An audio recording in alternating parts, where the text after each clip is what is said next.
Welcome to our channel. Today we how to set up new Relic for big data performance troubleshooting, detailed guide step by step clearly. Begin by signing up for a new Relic account if you haven't already. Once logged in, navigate to the new Relic dashboard. Click on the Add More Data option to get started with instrumenting your application. Select the programming language or framework that matches your application. Follow the on-screen instructions to install the appropriate new Relic agent.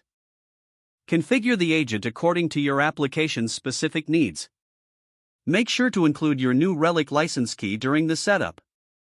After installation, restart your application server to apply the changes. Once your application is running, go back to the new Relic dashboard. Look for application performance metrics under the APM section.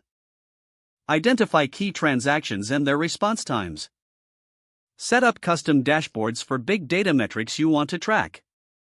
Use the Query Your Data feature to create specific queries that focus on big data performance.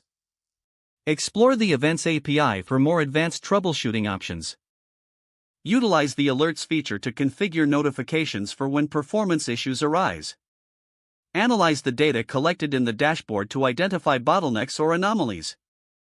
Regularly review the insights provided by new Relic to optimize performance. Keep your new Relic agent updated to ensure the latest features and fixes. Consider integrating other new Relic tools for a more comprehensive monitoring solution.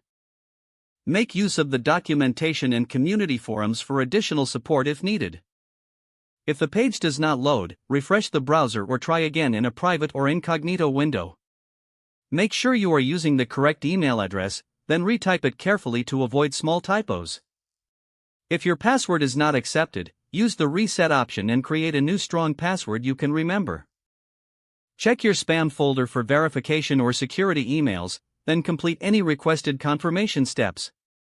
Enable two-factor authentication if available to improve account security and reduce unauthorized access risk.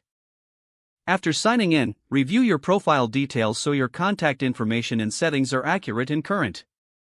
If you see an error message, note it down and try again after restarting your device and internet connection. Log out when you finish, especially on shared devices, to keep your account and payment information secure. Don't forget to like this video and subscribe to our channel for more step-by-step tech guides.